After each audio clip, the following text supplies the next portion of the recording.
धना और भाव भक्ति भजन चंद मकरंद मन की इच्छा बुझाती है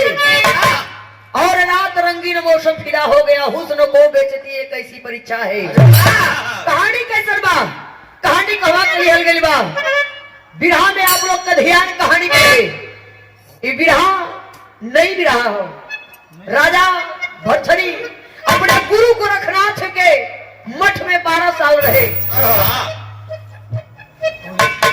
ये कौन मठ में जाई हो वो अपने से खरखराओ थोड़ी देर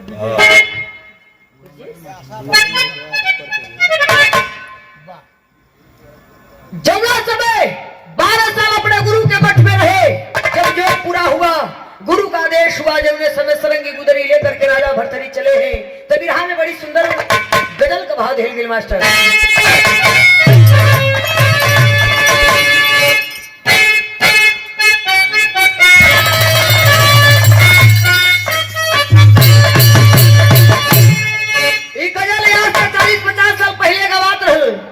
गावे वाले गवैया गावे कैसे गाओ भैया मास्टर।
का करत भैया भैसा कूद के हमारे गवैया लोग का सोच गायकी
आषाढ़ सावन बीतेला सावन के बाद भादो आवाला। जब भादो में कभी कभी रिमझिम फुहार पड़ेला जब शरीर पे पड़ेगा तो शरीर का बदलाव कुछ अलग हो जाता है चाहे पेड़ पौधा पे पड़े चाहे इंसान के शरीर पर पड़े। कहानी जब शुरुआत हो नजम के भाव भाषा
से लेकर के जिस समय समय की गुजरी चले हैं, वाह जा करके एक द्वार पर अलख जगाए। अलख जगलन, जब अलख जगलन कई बार आवाज लगलन, वो द्वार से वो दरवाजे से कोनो आवाज ना आयल न केहू भिक्षा लेके आले भैया। जब केहू भिक्षा लेके नहीं आयल बा, तब राजा भरथरी अपने मनवा में सोचे लगलन कि काहे न हम एक नजर ताक दही। जब राजा भरथरी नजर पड़ल बा राजा भरथरी का, तो देखलन का बिरहा में गीत बदल गई।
ये सरंगी गुजरी बेकार जीवन हो गए हमारा।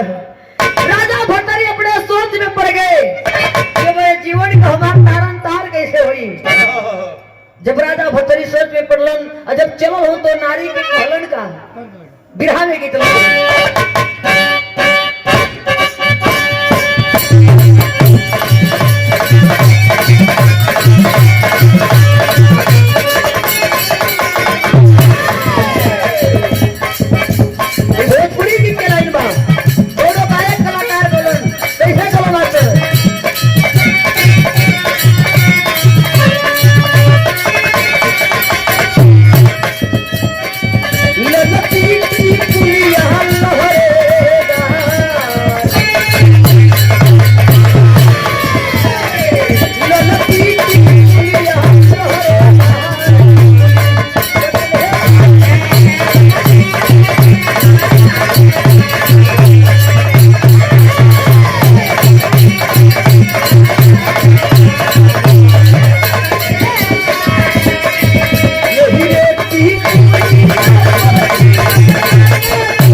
बाप रे बाप लगत हो के हमार जो पुराना हुई सोचते सोचते राजा भरथरी जब बन के रास्ता पकड़ ले हुए तो बिरहा में स्रोठी का भाव लगल कैसे भैया मतलब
एक इंसान का कंकाल खड़ा होकर के गा रहा था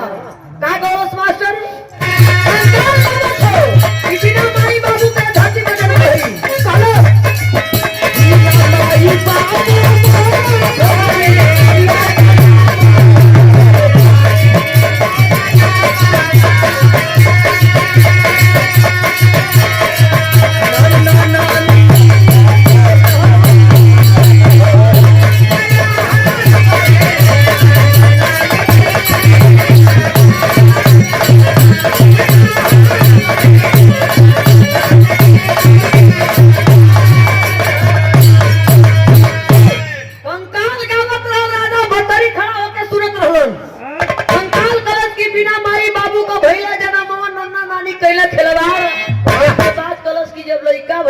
ये बात के आप लोग सोची हाँ के धरती में बिना माई बाबू का क्या हाल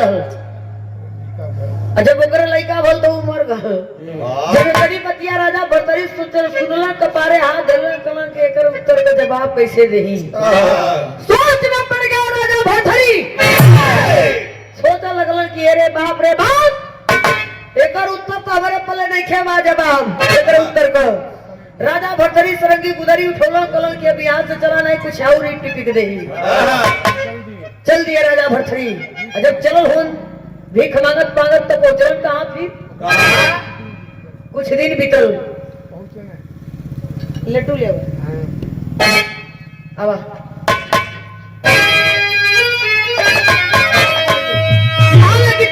भैया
हुआ राजा भर्तरी के मन में चैन बेचैनी छौले है कि ओकर उत्तर का जवाब कहाँ मिली, ओकरे प्रश्न का जवाब हम कैसे दे पाई। सोचत होन के हमरे पल्ले हो ना के हो मिलत ना बा, लेकिन राजा भर्तरी पहुंचलन कहाँ कैसे ये रहिया पकड़ के अरे चले पीछे मनवा अरे भर्तरी ये तो ले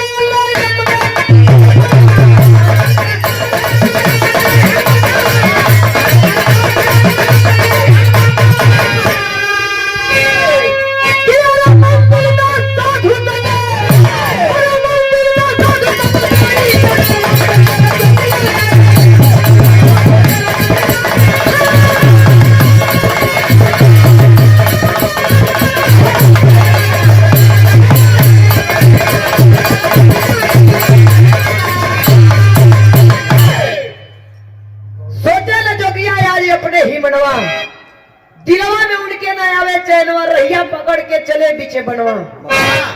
पहुंचे कहा एक मंदिर पर,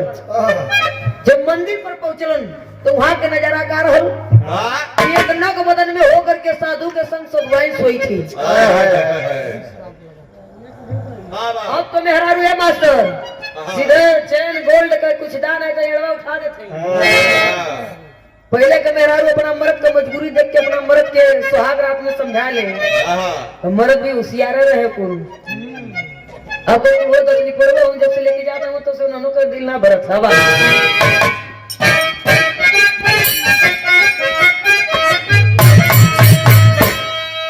कि तोहनी लैला हो कि तोहनी लैला हो बलमुआ हमके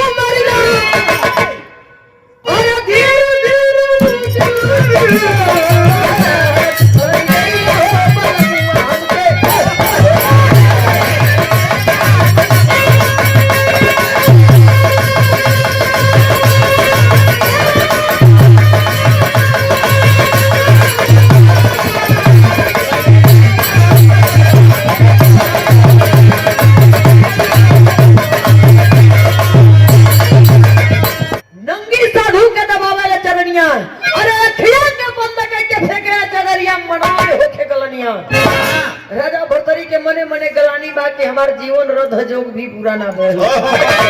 साधु बाबा से पूछलन का पूछलन, बिरहा में पपड़ के लाइन लग गई।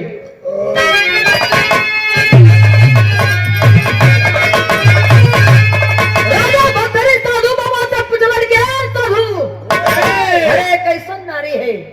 कौन सी नारी है। तब राजा भर्तरी को बतिया सुन करके साधु और सधुआएं सुतल।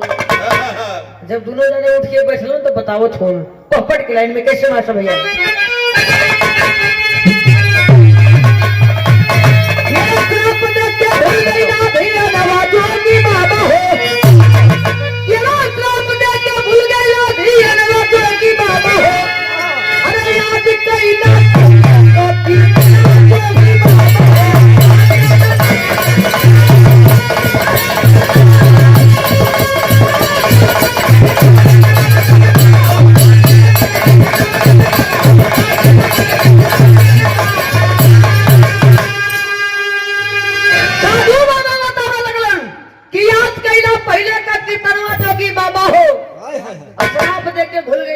जोगी बाबा हो। कहलन साधु बाबा की है राजन, याद करिए वो समय जब ये समय आप अपने गुरु गोरखनाथ के मठ से भिक्षा लेने के लिए निकले थे, तो कोई अच्छी द्वार और कोई अच्छे द्वार दरवाजा पर नहीं गए थे। तब राजा भर्तरी कहलन साहब कहलन कि एक बेस्सा के द्वार पर गए थे आप, एक बेस्सा के द्वार पर जाकर के अलख लगाए थे। वो बेस्सा अपने जीवन में अपने आशिक के लेके मौज करत रही, लेकिन जब तुहार नजर पड़ले राजन तो तू का कैला श्राप दे देला। और जब श्राप देला ताज वही करनी के भोग भोगत ही जाओ। कैसे अरे भिक्षा मांगत पहुंचल हला, अरे इनके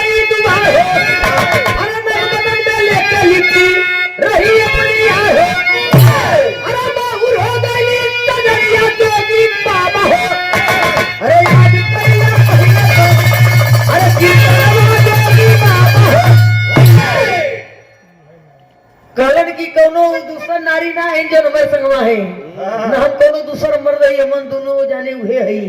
जेके श्राप दिए थे आप श्राप दे के भूल गए ढेर जोगी बाबा हो जब इतनी बतिया राजा भरथरी सुलन राजा भरथरी को माथा डांट ठंड गले रहे राजेश अरे ब्रिजेश भाई सोचने पड़ गए राजा भरथरी कि किस जन्म का किस समय की बात है। तब राजा भरथरी के साधु बाबा एक बात कहलन राजा भरथरी एक सवाल कहलन साधु बाबा से सारी सच्चाई बतावे लगलन कंकाल के बारे में अगर कंकाल के बारे में बतावे लगलन तब भेल का मास्टर बिरहा में आल्हा कलेन बाबा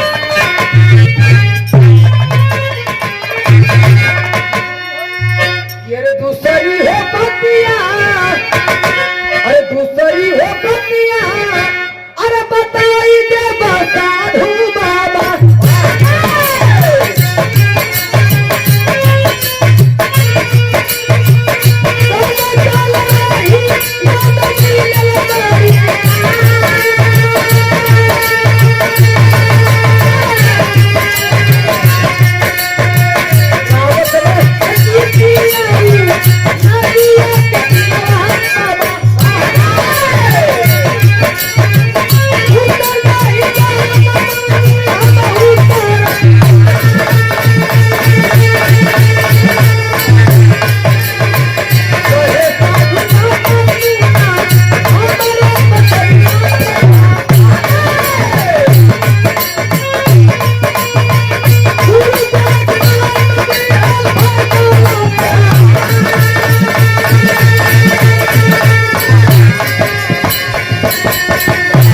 साधु बाबा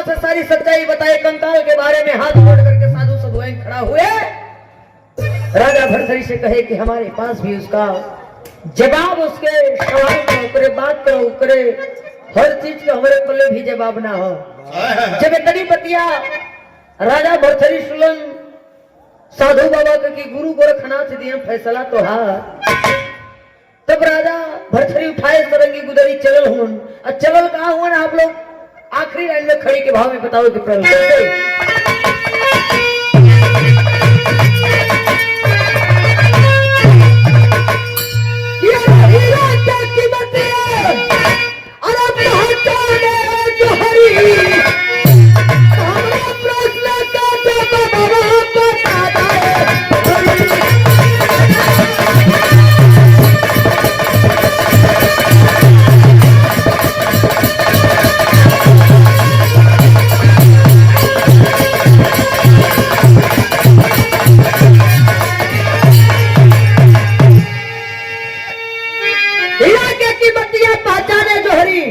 हमारा प्रश्न का जब बता रहे हरि अपने गुरु गोरखनाथ के मठ में आए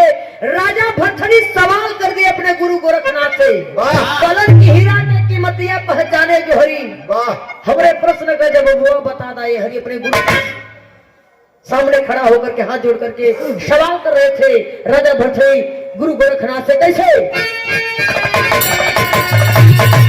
बिना माई बाबू अरे भाई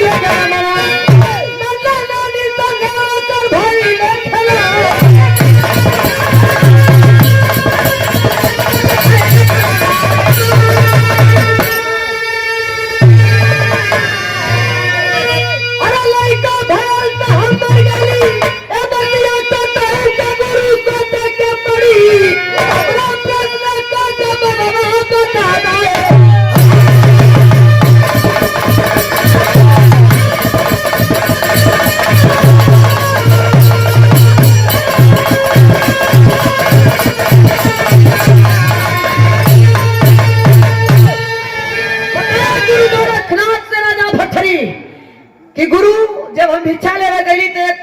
नग बदन में नारी मिले अपने आशिक के साथ लेकिन जब वहां से यहाँ प्रयागराज में बालू रेता में जमुना पिछाड़ कंकाल में आ गुरु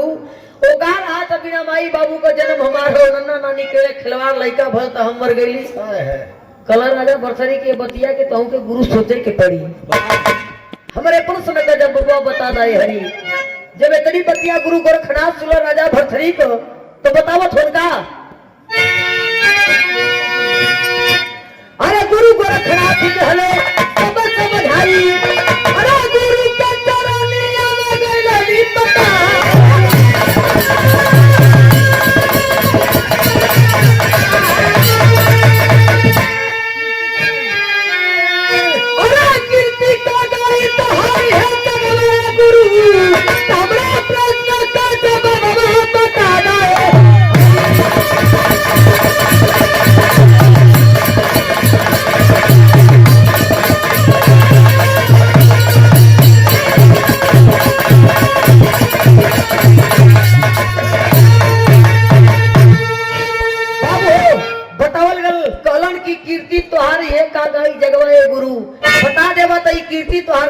गाई हमरा जानत है